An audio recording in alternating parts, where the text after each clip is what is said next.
Hey everyone, it's Sensei Victoria Whitfield here, your journey partner in business, welcoming you back to episode 90 of the Journeypreneur Podcast. This is your source for channeled holistic stress management techniques, guidance, inspiration, and motivation to stay on your path to rapid financial ascension and massive impact as a conscious entrepreneur. So I am super duper excited. I get to share with you another goddess friend of mine, Carla White, and she is the creator of the Gratitude app. You can find it at thegratitudeapp.com for your iPhone. So here's the thing. She and I met in the 2 Comma Club coaching program this year with Russell Brunso. And from the minute that I met her, I was just like, oh my God, I love this woman. Yeah, right? Feeling mutual. Yeah. The energy is super high between the two of us. And I'm just so happy that I get to share your light, your story, your brilliance with a few more people today. Carla, thank you so much for being on the podcast. Anytime I get to grab a conversation with you, it's a blessing, man. It's so awesome. Thank you. Yay. So good. So this may be the very first time that someone is encountering you or getting to meet you. Mm-hmm. And so, of course, I want to ask, like, what do you do? Tell us about your work. But at the same time, I love to ask, what are the 3 things that you are known for? Could you tell us? Yeah, right. So you mentioned one, which is probably what I'm most known for, is this app. A hidden little fact about that is that when I released that app, that made me the first woman to launch an iPhone app. So let's get a high, diva high five, right? So, so yeah, I was like often the only skirt in the room. I'm also known for coaching people into their natural talents and helping them make money shamelessly, because there's always so much shame around making money, and helping them step into what I call just their natural abundance, because gratitude is all about abundance and everybody has unlimited abundance. It's just that we've been brainwashed out of that abundance. And thirdly, what am I known for? I don't know if I'm really known for this, but it's another little feather in my hat that I don't proclaim too much. I just shared it actually for the first time, and so many people were like, oh, I had no idea. But I actually used to live out of my car, and I had an MBA, I had an MIS, which is a master's in information. I had 2 years experience working for a Pentagon program. I mean, I had skills, I had everything. And yet I lived out of my car. Why? Because I didn't have the identity of somebody who was knocking it out of the park. I live small, and just basically a product of our culture. Mm-hmm. Wow. Yeah. So, oh my goodness, like what I love about what you just said right there is that this is a feather in your hat now, like so well bragged. That is so fabulous. Yeah. You know what? I'm here and these are the things that I've created, but also this is where I've come from. Like, thank you for that. And also the only skirt in the room. Thank you for that. Yes. Yeah, that's been a majority of my career. So I'm super excited about all these amazing women who are no longer falling for the crap anymore. Like the pettiness, I don't know if you follow the man who has it all on Twitter. Have you heard of that Twitter handle? Tell me about it. Oh my gosh. It's like, I don't read Twitter because it's so like riddled with politics, but that one and Dolly Parton. 2 of my favorite people on Twitter. And basically the man who has it all is a spoof account, and it's twisting the gender role models around, where it's all about the women. Like they label him a male scientist, and like I'm doing a report about men in history, and I'm looking for 2 examples because I can't find any. They're just it all around. And I keep thinking they ran out of material. They were like hit every a false belief about women and capabilities. They've nailed it all, but yet they come up with new ones. And I'm like, yeah, it runs so deep in our culture, the ideas and beliefs like about women speaking out or having power or being knowledgeable. Like, you know, so many times I played small about being a business wizard because I didn't like, I wasn't wearing the pants basically. And because I wasn't wearing the pants, a lot of people were like in the room, not knowing my role, not knowing that I was a top exec. So I was a top exec for Microsoft and NASA and for Pentagon. And these men in the room seeing me were like, go get a cup of coffee. Can you go grab a notebook?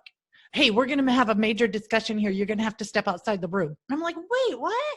And here's the other, I mean, I don't want to go on a rant here already. Straight out of the gate. But here's the truth of it all. When I was working for the Pentagon and women were hired to tick a box. They had to have so many women in minorities part of the program. And I was fresh out of college. My butt cheeks were a lot perkier and they were slapped a lot. And I reported it to HR, and then HR had me go see a therapist who then said that I was asking for it. These are the ceilings that we are still dealing with, women. These are things that are still happening out there. These are the things that I've had to deal with over and over and over again. And of course, that's going to play in your subconscious. Like, I was just fresh out of college. I was like a farm girl. I'm like, okay, maybe I was bringing that on. Maybe that was me. And those are messages we get over and over and over again to keep us playing small. And the truth of it is, like, you bring a woman or a minority into the room and you're creating products like Hamilton. Yes. You know, I am the first woman to produce an iPhone app. And unfortunately, there's still like only a small fraction of women making apps. And I'm not talking about just sitting there doing the coding. I'm like, they're the idea generators. They're running the show. And there's so few women doing that, yet most of the apps are being used by women. Yep. And so we need more women producing the ideas. It's not that we don't have a shortage of ideas. We have great ideas. It's running headlong into the fire while people are throwing tomatoes at you, and you just got to go, is that the best you got? You know, I always think about that guy on Forrest Gump, Lieutenant Dan, when he was out in the storm holding onto the boat and he's going, God, is that the best you got? You're like, that's the attitude you need. Oh my God. I am loving this head to toe. Oh my God. Like, power, power, power. Yeah, man. Yeah. Woman. Yeah. Yeah, absolutely. And so myself, because there were only like 3 roles for women in top exec jobs, it was pretty catty. Like, there were some, because we knew, like, if one woman got a role, if they got that job, that meant nothing for the rest of us. Mm-hmm. And so instead of raising each other up, we were knocking each other down. But when we raise each other up, when we're helping each other out, so my mission is to make 100 female millionaires. That, like, when I tick that box, I'll feel really good about it. Not just because, hey, I want women buying more makeup and stuff. No. What I want is women funding other women in projects. I want women funding research. You know that most of the research done is based on what the billionaires want to have researched. They pick what's near and dear to their heart, and then they fund that. So Zuckerberg is picking this stuff. No, I don't know. I don't have a bean to pick with Zuckerberg, but I'd love to have more women up there picking these things that are super important. Amen. Yeah. I mean, if you've gotten a mammogram, and you had to get one of these mammograms to go really deep into your tissue, you realize that those machines were not made by women. Mm-hmm. They're so invasive, so hurtful, so awful, the whole process. And there has to, like, when you bring a woman into a room and decide something on that, they're going to see it differently. We see in different spectrums. Mm-hmm. And so anyway, that's a soapbox. That's my soapbox I get on all the time. I'm like getting hot now. Yeah, you can see I'm starting to sweat. In a good way, because what you're talking about is so on fire. Yeah. So being able to step out and let the tomatoes hit you. Like Oh man, that's hard. Yeah. Yeah. Even against the programming, right? And then against the internal stories that we tell ourselves around it. Am I good enough? Am I smart enough? And is it okay for me to speak now? Am I too much? Am I too sensitive? All of these internal stories that we used to beat ourselves up, let alone the tomatoes on the outside that are flying with, like, where do you draw your fire from? Is it kind of just like a fuck you sort of thing? You're going for yourself, or is it? Yeah. So, there's tons of haters on the internet. And one of my favorite people on the internet is Juggling the Jenkins. She's a woman she does these comedy roles. If you haven't checked her out, she's funny, but she really addresses mental wellness. And she, as funny and awesome and as wonderful as she is, gets a lot of hate. And so she does also videos on hate and people pushing out hate. And there's a couple of angles to this. First off, and it's funny, I just did a podcast about, dealing with bullies and narcissistic people. The way somebody sees you is how they see themselves. It has nothing to do with you. It has everything to do with what they see in themselves. And you probably won't put a flashlight on some sort of wound they have that they don't want to deal with. Mm-hmm. And that's not your problem. Now, I'm not advocating going around being a bully yourself, because if you're being a bully, then you are lacking your own self-worth. People who are bullies or narcissists lack their own self-worth. They lack their own love. And and some people are doormats and they lack love. Not everybody who lacks self-love is a narcissist. Mm-hmm. And if you're a narcissist or a doormat or we are not taught how to understand our own value. We are taught that our value is based on a letter grade in school. So what letter grade did you get? Are you good in sports? Do you look good in these Jordache jeans or whatever's hot right now? I'm totally aging myself. I love it. Calvin Klein. Yes. I know, I need to get some new jeans. So do you look good? Like, is your hair right? Do you have this great right skin color?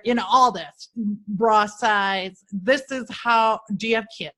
Do you have a ring on your finger? Do you have a car? Do you have a jet? Do you have, what do you possess on the outside that then dictates your worth on the inside? Mm-hmm. That's what we've been taught over and over and over again. Oh my goodness, you're worth it. Buy this. Oh my goodness, you're worth it. Buy it. Here's how you determine your self-worth. Nobody teaches anybody. This has never been taught. Okay. So what you do is you look at your ripple effect in life and what you're serving to other people. What do I mean by that? So it's scientifically proven that if you smile at somebody or hold a door open to somebody, just a small gesture like that has a ripple effect 5 people deep. So you hold the door open to one person, they feel good. Hey, dang, that felt good. So they are nice to the next person, and that person is next to the next and next, right? Now, we might see that first person say thank you, but we don't see number 2, 3, 4. So we don't understand our impact of our gestures. So just like if you hold the door open, like if you give a finger to somebody or shout at somebody or say something mean, that has a ripple effect as well. Yep. And so you pick which ripple effect you want to create in the universe, because it's all going to come back around, because what you put out there is what's going to come back inside. It's not so much karma. It's just a mere reflection of what you have inside of you. So when you're determining your self-worth, whatever you're doing for your career. So I make this app, and this app is downloaded by a person. They write down their gratitude. Maybe they're going through chemo and it makes them feel better. Mm-hmm. They're able to get through their chemo better.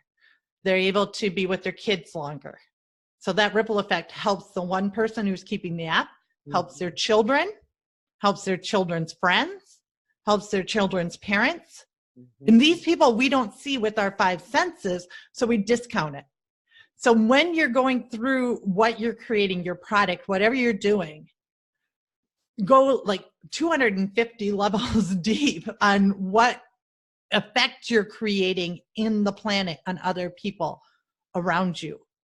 And that will just, like, one person with exclamation marks and bullying or whatever, they don't know that worth. They don't know that ripple effect. They don't understand it. They're lowering their own self-worth. So number one, you can be like a tuning fork and you can get to that vibration. You can lower your vibration down to theirs, because they're not going to raise all the way up to yours. It's impossible. You're going to meet somewhere in the middle. And this will happen with a bully, a relationship that's uneven, a boss, whatever it is. It's like a tuning fork. If they're way on this lower level of energy, you're going to get sucked down into that if you're around it all the time. So you got to protect your own energy. You got to know your own self-worth and stop letting it come from outside of you. Don't let what people say and project to you. That doesn't determine your self-worth. I get emails and letters and comments all the time that say, thank you so much. And they feel great. That's the currency of my business. That's how I feel like I get paid. And yet there'll be one of them in there that just says, who are you to talk about this? Or my grandma can make a better app than this. Or like something like, you're so awful, or something to that regard. And it'll sting. It'll sting because your subconscious only wants to either take you to pleasure or away from pain. And because there's that pain there, it's going to go, wah, wah, wah. And what we do is that one little speck in time, we take and we enlarge it. We explode it. Yeah, just like on your cell phone, when you can make a picture bigger by just stretching it, we do that. We stretch it way out, and it blankets everything, every next event. Think about it. Think about that one negative comment, how then you turn to the next person and how your energy is lower and you're affecting that person, and that ripple effect. So, I mean, obviously people listening to this podcast are not the bullies. They're probably more like the doormats, letting people, because they're so giving and compassionate. Yeah, I was too. That's why I lived out of my car. I'm like, I don't need to get paid for this. I'll watch your kids for free. I'll walk your dog. I'll do all this. I can't, and really, when you say no to money from somebody else, what you're telling them is that you don't believe that they have the opportunity to be worth it as well. That they have to lower themselves. They can only afford free. Now, I'm not saying you got to charge everybody, like your neighbor, for making them meals when they're deathly ill or anything like that. It's going to cost you $50. Could you imagine showing up here? Here's your lasagna. But what I'm talking about is, like, if you have a service, if you have a gift, and here's the other thing. If you have a gift, it's harder to charge for it because it comes so natural to you. Yeah. And when it comes so natural and you didn't have to like bleed your eyes out to get it, it's second nature. You feel like, well, who am I to charge for this? To like pay out money, get all these degrees, and then I can charge people for this talent that I was naturally born with. Now, definitely nurture that talent any way you can. and discover how to market it and sell it. But don't discount it just because it comes natural to you. What comes natural to you doesn't come natural to me, and you're shortcutting the process for me and a learning curve so I don't have to learn it myself. And that is a gift. Mm-hmm. Mm-hmm. So what you're talking about here, Carla, is so powerful. This is essentially like a science of being able to understand self-worth, like at a very deep depth. And this is super powerful because for us as conscious entrepreneurs, or on this podcast, as we call us, journeypreneurs, as we proceed on our journey, there's this relationship as entrepreneurs that we have signed up for with value and money that we've just committed to by default, by owning a business, by doing things in exchange for, like, having those transactional relationships. Money goes out and services commit, like that sort of a thing. We've set up that paradigm, but then as the founder, right, or as the visionary, or as the one who is in the business delivering the vision and the offerings, there's this proximity that we have to the value exchange. So how can I determine what value is being received if I'm the one giving it? Well, what you're doing here, what I'm so, like, I have to honor you in the clarity that you just shared, is like, no. This, like, if you're looking at it just by your proximity, you're missing out on the ripple effect, right? You're missing out on all of the stories that are going on inside. This is some really powerful stuff because it's a pitfall that so many of us as journeypreneurs fall into as we continue on this path. We'll psych ourselves out of being able to serve at a greater level, understanding our own value. But this is an inner game. This is not just like it's not just market research or all of the external things that you were listing before. Yeah. This is also an inner game. Would you agree? Yeah. Because once you get that inner game puzzle put together, like, these are all the things that I'm solving for this other person, then you can work on that outer message. Then you're understanding what problems they're solving in their life at a deeper level than, hey, are you staying up late at night about this? Do you have insomnia about this? That's so surface. And it's interesting that people will believe that they have a problem when they don't have one. For example, we're now at flu season, right? And I'm doing air quotes for those who can't see, because why is it that all of a sudden October hits and now it's the season for flus? It's like the season for products to sell. It's like Halloween, you got to sell more candy. Colder weather, we got to sell more medicine. Yep. And so people get it in their head that they have these problems. And maybe your gift is to just let them realize that they don't have that problem at all.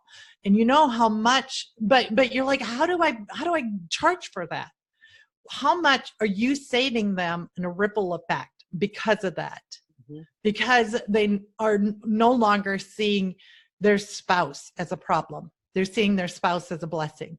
That ripple effect goes way deep. Like, you're saving them divorce costs. You're saving them lawyer fees. You're saving their children from bouncing from home to home, and maybe finding comfort in soothing, self-medicating in drugs and alcohol. You're saving, like, generations and grandkids and all that other stuff, but you don't see that. All you're thinking of is, what do I charge per hour based on this? Because we have this dollar per hour idea that doesn't equate with what value are you giving them in, like, 5 levels deep. What is that they're receiving from you?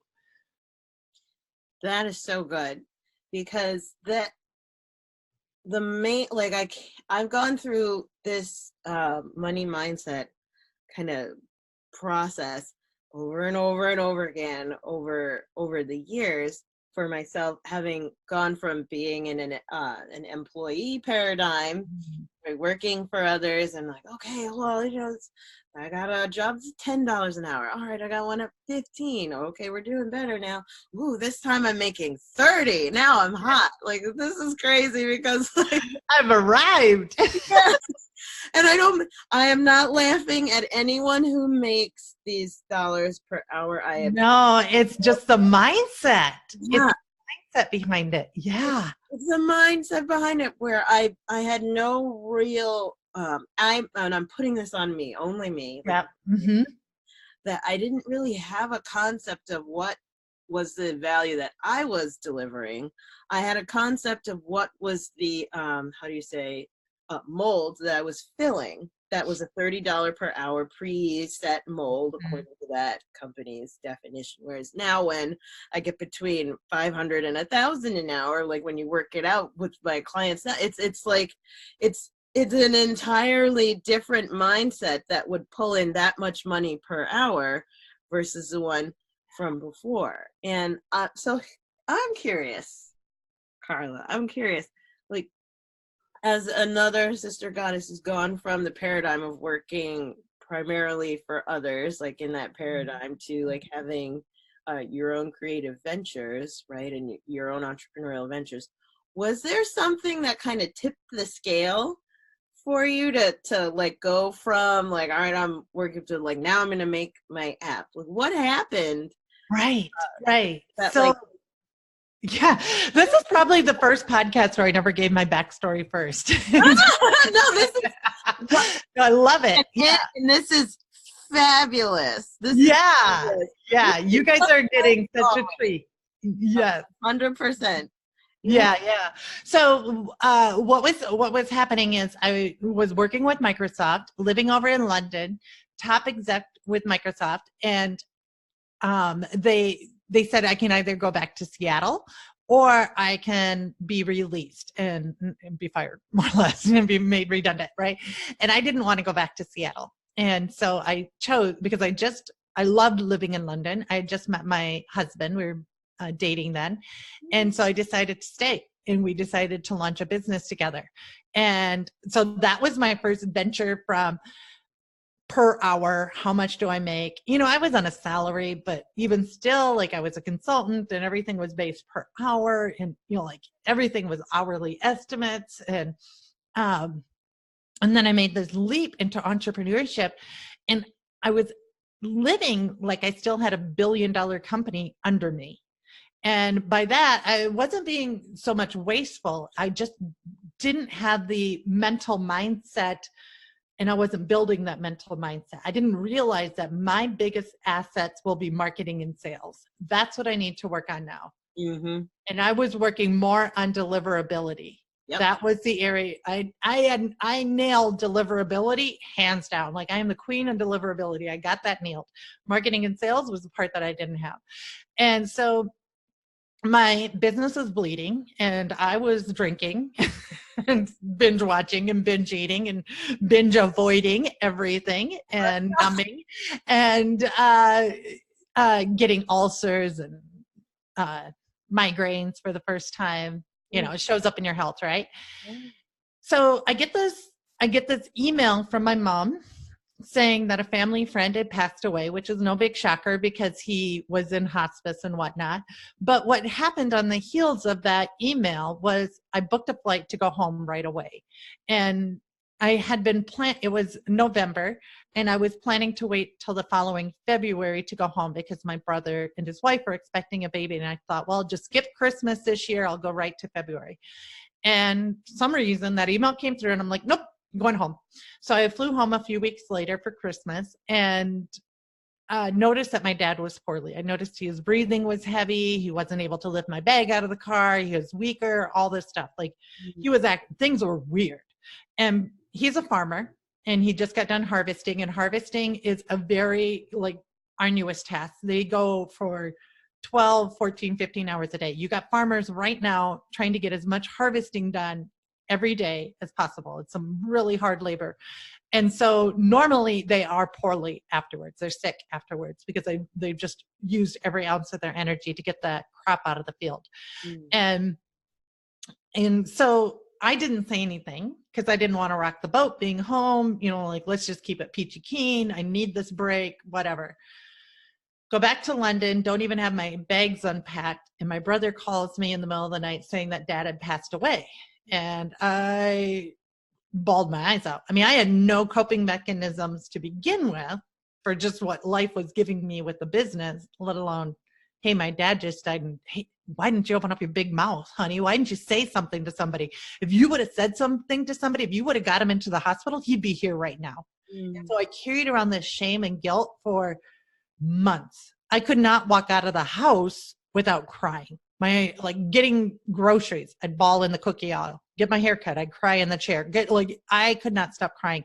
One time it was so bad. I had a little Honda Civic and I was driving down the motorway, the M4, going as fast as I could, just wishing that it would flip head over. Just let's stop that noise in my head. And because it would go 24/7. But I still was running. I'd go out to pub and have a good laugh with people, nobody knew I was depressed. And my husband said, well, look, we need to do something because you're struggling here in London. Let's get you back to the US. And I was like, do you know how hard I worked to get here? I had lived in my car. I have worked in situations that were horrible. I walked dogs, babysat, whatever, to just get here. I am not going to put my tail between my legs and head back to the US. But I also didn't trust my own judgment because wasn't it my choice not to say anything that killed my dad? I have very poor judgment right now. I don't trust my intuition or my judgment. And so we go back to the US. It gets worse. I end up in the hospital with double pneumonia. I'm pushing almost 200 pounds because eating all the time, driving everywhere, eating healthy food like Sun Chips, supersized,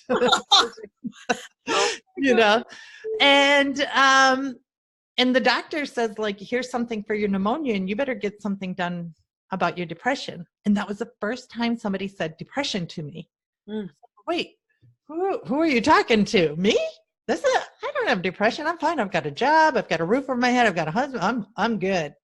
But it was a wake up call. So I went home and I did what every person does when they have a wake up call.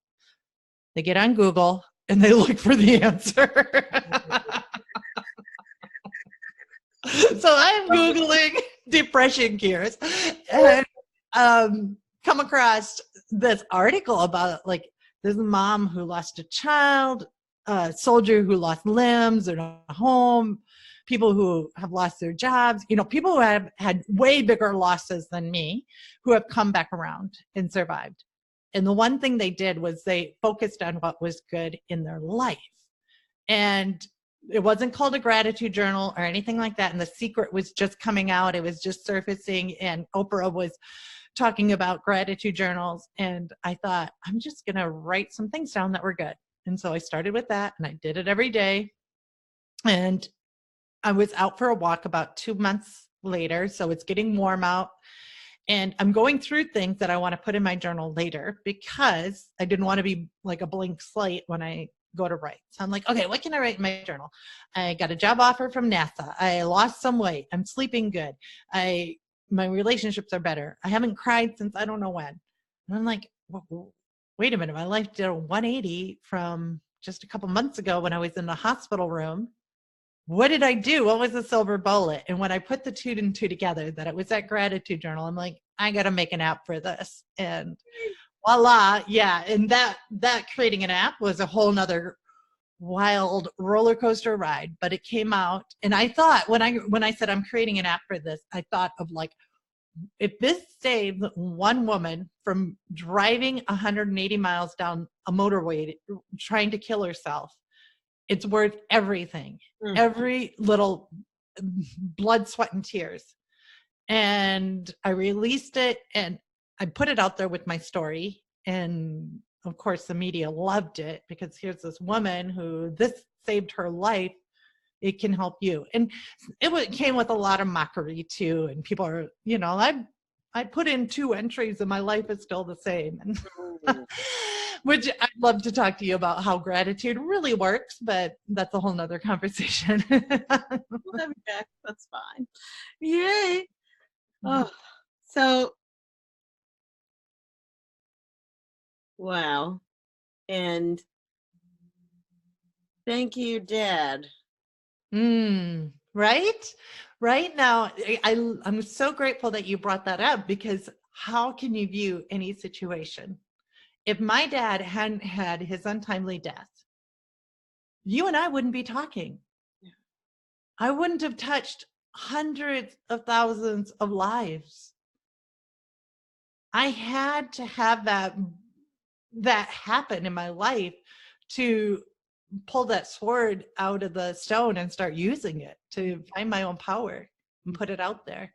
We're capable of so much more than we realize. So much more. Mm-hmm. This is the power of a woman, that when her heart is wounded, she's activated to love in a big way, like just such a deep heart wound. And to get to convert that much pain into so much healing, like I feel that this is what women do naturally. I'm not discounting my men. I love you from the bottom of my heart. I work with so many men who have this wonderful divine feminine quality as well. But for us as women, there's this thing of like, when I am in a great and deep pain, one of the things that can help me open that into a new paradigm, like take me into another level of healing, is to reach out and connect. Women are naturally tribal. Mm-hmm.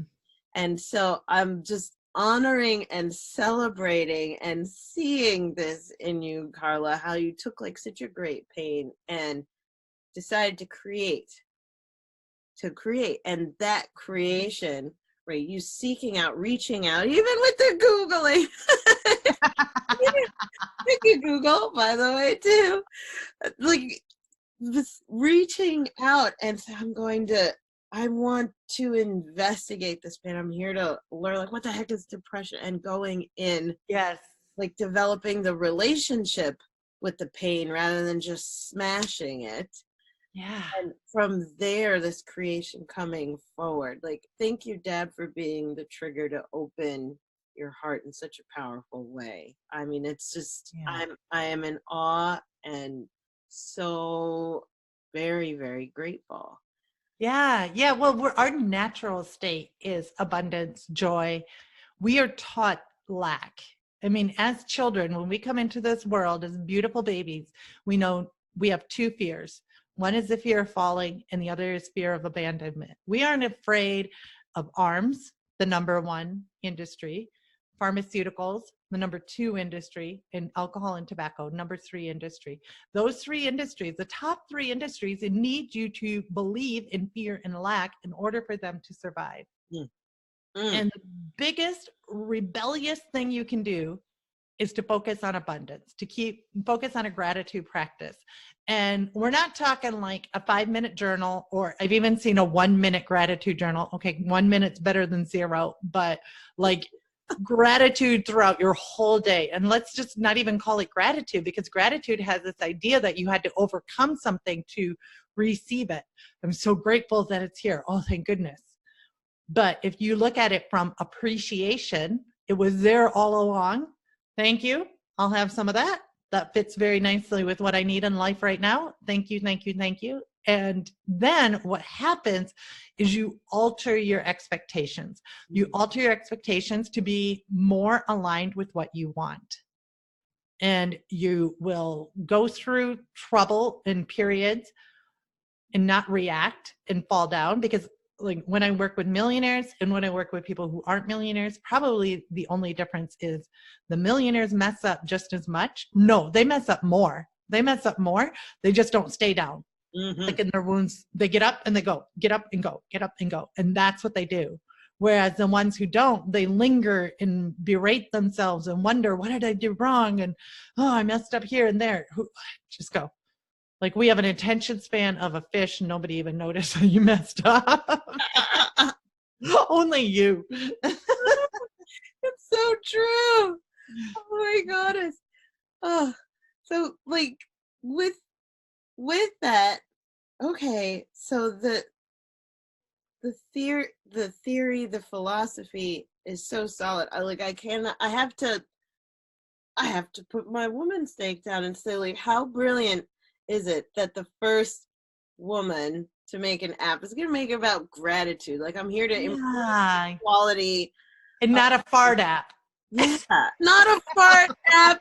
Not one that makes like shouting ridiculous sounds, or one that like is just, no, something that's like, I'm going to improve your quality of life. Like, thank you. It's like, oh, I think I smell a woman in the house. Yes. Right? Yeah. And along this path, like, okay, along this path of you sharing your work, and also I can only imagine how much of an emotional roller coaster it must have been, given what like was the fuel behind the app, like with your dad passing, all of that. Like, were there times where you wanted to throw in the towel? Like, how did you not go backwards? Like, how did you not go back? Like, what? Tell me, because there's people listening in right now as journeypreneurs who are, how do you say, oscillating between those two mindsets of like the one that you're saying of the millionaires, they fall and they just go, and they fall and they just go, and the other one of like they fall and they wallow and story tell and linger, or even flirt with going back, or even do go backward. Like, how did you continue forward? I'm curious. Yeah, so I messed up a ton. Some of my biggest mess ups were because I listened to people, the wrong advice. That's usually the number one thing that caused me to mess up. And then so I was getting advice from people who I shouldn't have been getting advice from. And then that advice didn't work out, and I didn't have a support group to catapult me forward. So since you and I are together because we're in the same group, we're in a mastermind together. And I tell you, masterminds are one of the best things, because people are like waking up in the morning and they know what you're going through, whether it's a business mastermind or a self-development mastermind. Find those people, because the people in your life, your husband, your spouse, your partner, your kids, your mom, their job isn't to support you in your entrepreneurial journey. Their job, they got their own job. This is different. You need people who understand what you're going through, and that's not their job to understand what you're going through. So my husband seldom asks me about my business. It used to drive me nuts. And now I'm kind of glad, because it would take a lot to explain everything that's going on. Yeah. So, and I have other people who they get it. And when I go backwards or I mess up, I can share it with them. There's no judgment. They see it just from a very business analytical mind, from okay, you did this, turn here, pivot here, try this. And it's not like, oh, okay, your message was wrong. You're attracting the wrong audience. Yeah. Your price point was wrong. Oh, it's much more methodical. But yet, when I was making the mistakes in the past, I was like, oh, how could I be so stupid to listen to that person? And why did I let my guard down? And why did I believe them? And why did I try this? And now I failed here, and I'm never going to get it back. And you know what was weird is, I never shared this before. I went to a shaman. So I had a shaman. I love it. Friend, a friend of mine, because I was looking for answers anywhere. Everything. I mean, I tried everything. And I went to a shaman friend, and he did some crazy stuff with me, raising my arm up and down, asking me questions. And then he told me to close my business. Yeah. Now, I don't think he was a real shaman, for one thing. Ooh. Yeah. I think that it was all snake oil, but he told me to go home, draw the circle of life or the flower of life. I don't know if you know those circles that make the flower of life. Yeah, he told me to go home, draw that, and work on closing my business. Okay. So I listened to him. And I was going to close my business. I was like in the process of like winding it all down. And I think it was it was at that time that a woman got my book. And my book is Idea to iPhone. It's about making apps. And she said, this would be a really good lead magnet for a funnel. And I said, oh, thank you. What's a lead magnet and what's a funnel? And I had no idea because I was like, spent the last 9 years in the app world learning about, all different things, not this other online marketing world. And so she gave me a whole bunch of videos, which I thought he was like 12, Russell Brunso. Yeah. I'm like, oh my gosh, this 12-year-old's teaching me all this stuff. And my mind was blown up because it was like, create your mass movement, create your tribe. And I had people who had gotten my app that were like, okay, now what? Give me more. Give me something else. And I'm like, well, what do you want? Another app? I don't know. T-shirt? Yeah. I'll get you a t-shirt. And, they weren't looking for that. They were looking for community. They were looking for more guidance. And now I've built out those programs thanks to joining these masterminds, understanding about marketing, understanding about sales. I mean, am I answering the question? I don't know. So this is so good. You're answering the question because the question was, what caused you to keep moving forward? Yeah. Having that support. I love you. I got your back, Goddess. No way. Yeah. So one, make sure you get advice from the right people. 2, make sure you have the right company around you. You and I were both at the same event where this beautiful woman explained that you have your entrepreneurs in one hand and your family in the other hand. Mm-hmm. And realize that, when you need a kick in the butt and keep going and to get up again, that's not your family that's going to give you that kick in the butt. It's your entrepreneur friends. Your family has a different role. And that brought such clarity in my, that leaves your family off a hook. That leaves your friends who could care less off a hook. Mm-hmm. They don't want to hear about it. Mm-hmm. That's fine. But find the tribe that does. There are people who want to hear about it. I'm raising my hand. I love, you and I could probably spend another 5 hours talking. You know that. Amen. Oh, I think we have. Didn't we? Yes, we've done that before. Yeah, and I love it. Oh my goddess. By the way, y'all can't see on camera. She is the biggest water jug on the face of the planet. Oh my gosh. I'm like, wow, look at that guy. I love you. Yeah. Just the way you are. And here's the thing. This is just the tip of the iceberg. Mm-hmm. I know you, Carla. This is just the tip of the iceberg. So here's what it is. I want to make sure that we get to celebrate you, that all of our people gets to go and if it's your app or the what was next after the app, your book and all this, where are we getting to go to celebrate you? Because there's so many nuggets of wisdom that you dropped. This is only a drop in the bucket compared to what you got cooking at Mama. So tell us where we going to celebrate. If you want to get my app, it's my gratitude journal, or no, the gratitude app.com. That's the gratitude journal. You can go there and you can go to my website, carlawhite.org, Carla with the C.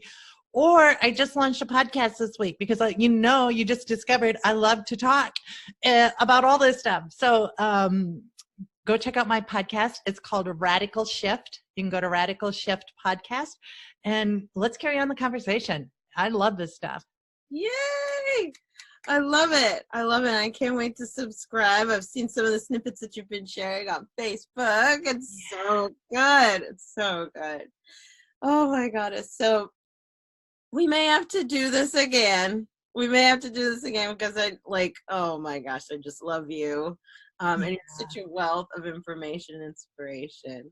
Oh, it goes both ways, honey. So good.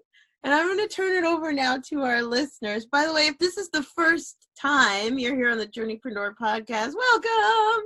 Make sure you hit that subscribe button on iTunes or Podbean or wherever you're listening in on, right? Or if you're catching one of these on YouTube, one of the audio files up there. Thank you so much for listening in. Make sure that you go on iTunes and leave that 5-star review. And in the chat box, the comment box there, let us know, episode 90, what was your favorite takeaway from our conversation with Carla? And like, oh my gosh, our love bombs all over our women, like just this wonderful women's pride time that we had together. Yes. Amen. So go ahead. I love reading everyone's stories. And when you do, you leave that 5-star review and your comment. It helps me reach more journeypreneurs out there so that we can spread all of this love. So thank you for everyone who has shared their stories. I love seeing like what you have to say, the things that are dropping in. It helps me better serve you and serve our tribe. So that's it for today's podcast episode. And as always, I end with this. Thank you so much. Mwah. Please enjoy the journey. Do not lose your glow as you grow in life and business. And we'll see you in the next podcast episode. Bye for now.